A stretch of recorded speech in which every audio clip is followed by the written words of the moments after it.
Hi, good day everyone. I am Simon Dawson, Senior Lecturer at Cardiff Metropolitan University. Today I'm joined by Steve Osborne, the Commercial Development Director for the Aurora Ceres Partnership. Steve, welcome and thank you for talking to me today. No, thanks, Simon. Good to see you again. Yes, it's good to see you as well, yes. So first, I'd like you, if you could just explain a little bit about what you do, please. Yeah, sure. Well, the Aurora Ceres Partnership is myself and my wife, Naomi, and we are essentially innovation consultants, and we focus particularly on technology scouting for the food and drink industry. Oh, fantastic. So how did you get into this line of work then? Well, it's been quite a long journey. I've been in the food and drink industry for 25 years now, in a variety of development and technical roles in confectionery technical management and development roles. And I was also with Leatherhead Food Research in a variety of sort of business and innovation type roles. Naomi's background's slightly different. She's actually a mathematician. But we put our combined skills together to focus on providing research services for the food and drink industry. So 5.5 years ago, we joined forces and formed our own company, and the rest is history. Brilliant. So what made you change then from working for like a specific company to setting up your own business? I think it's the variety that we liked. The idea of taking on short, sharp projects with a very specific focus is very appealing. Having that control of your own destiny and running your own business is always particularly exciting. Being able to build something together was always something we wanted to do. So this was a good way forward for us. And it also gets you out of the office politics as well. Yeah, I see what you mean, yeah. So what kind of essential skills then do you use on a regular basis that help with your consultancy job? There's a few things that we sort of rely on. One of the key ones is knowledge of the food and drink industry, knowing all the right people, a good broad understanding of the processes and the products and the ingredients, knowing some of the dark corners to go and look for things and to source things, but then also a good structured organisation and attention to detail to sort of provide that insight into the research that we're doing and the scouting activity that we're doing. And what we find is sort of being very organised is particularly important. So as we go through our projects and identify the technologies and the process that may well solve those the big challenges, it's being able to curate them and translate them into something that other people can understand and show them that it's applicable to their project. I see. So do you get to do much travelling then with this sort of role? A little. We do tend to go to a number of the trade shows, particularly in Europe. So in recent years, we've travelled to Frankfurt to the Health Ingredients show, and to Geneva to the Vita Food show which is a show particularly focused on functional ingredients, and then to the sort of the big food and drink trade shows in the UK. But one thing we do benefit from is the large number of online platforms that are available that allow us to either search academic materials or food ingredient databases. So much of what we actually do is home-based and computer-based. So we always say that technology scouting sounds very exciting, but the truth of it is it's usually myself and Naomi sat in front of a computer like so there's a lot of time spent at home focusing on the research activity and desk-based research. Fantastic. So what kind of challenges then do you think come up with this sort of thing? The big challenges, that's an interesting question. It's often sort of trying to meet the expectations of the client. There's always that search for the magic bullet to say, well, can we make products healthier, taste nicer, suitable for sports nutrition or healthy aging or whatever it might be. And the belief that there's that magic bullet out there.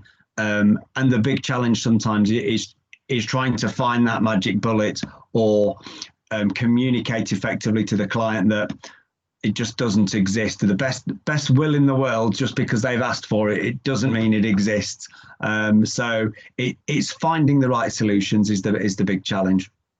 Fantastic. So is there any sort of extracurricular activities that you could advise that would help a student in their current position?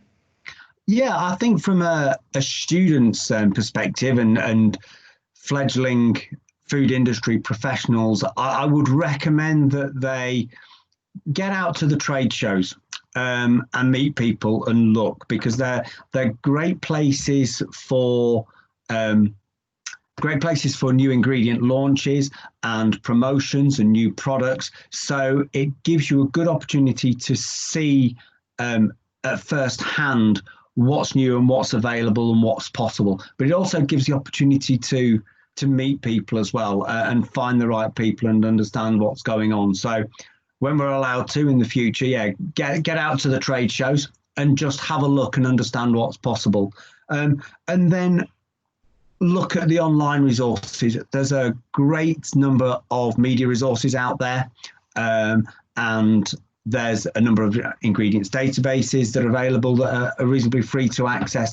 And I would recommend looking at those, reading around those, following up on some of the news articles and looking in more depth at some of the companies, and just showing an interest and taking that time out to read wider outside their academic works and look at some of the industry news feeds that are out there and take the time to learn from it and see what's happening. Good, yeah, that's good advice. So for any current students or those that are potentially graduating and coming into their first sort of jobs, is there any sort of like tips or advice you can give them, or things that they can put into their CV or cover letter in order to help them get their first, their foot in the door? I think showing that they understand how the industry works is going to be key, and being able to translate what experience that they've got into real world scenarios or other world scenarios.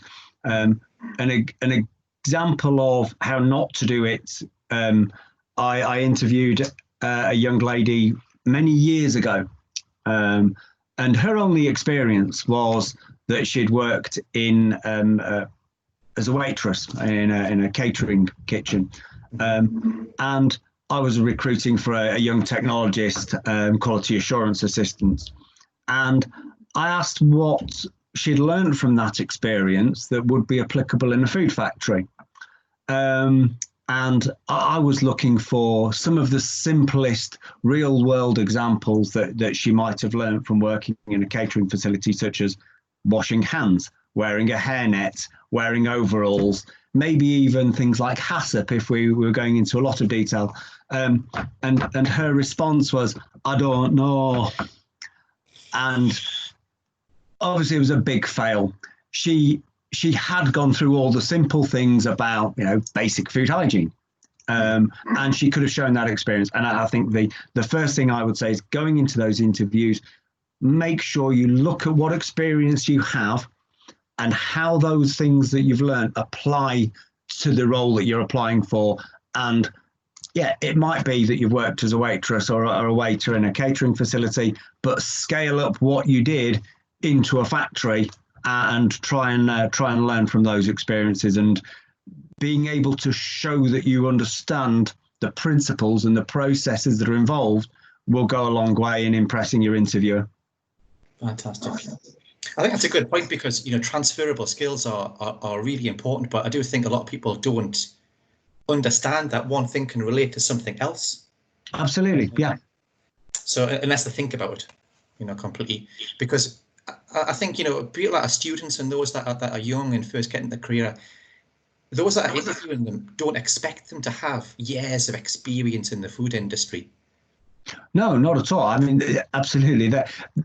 you can see they have no experience from their CV. You know that the reason you're taking them on is because you're looking for somebody to shape and develop and grow within that role, but you want them to be able to apply what skills they've got to the role that's in front of them. And what that just showed to me was that she didn't really know what job she was applying for and hadn't really given it very much thought. And the simplest thing would have moved us on to the next question instead of getting a big red cross. Yeah, you're right there. Steve, it's been great talking to you today. I think you've given some really interesting advice for anybody looking to get into this sort of career as well. So thank you and good luck with the Aurora Ceres Partnership, and I hope to see you again soon. Yeah, well, it'll be good to catch up at some point in the near future, Simon, and thanks for the opportunity to share what wisdom I might have. Fantastic. Well, if you're ever in South Wales when we open up again, please feel free to come in and talk to our students. Well, I think I can get to Wales, but I'm not allowed back. Okay. Okay. Cheers, Simon. Speak soon. Cheers.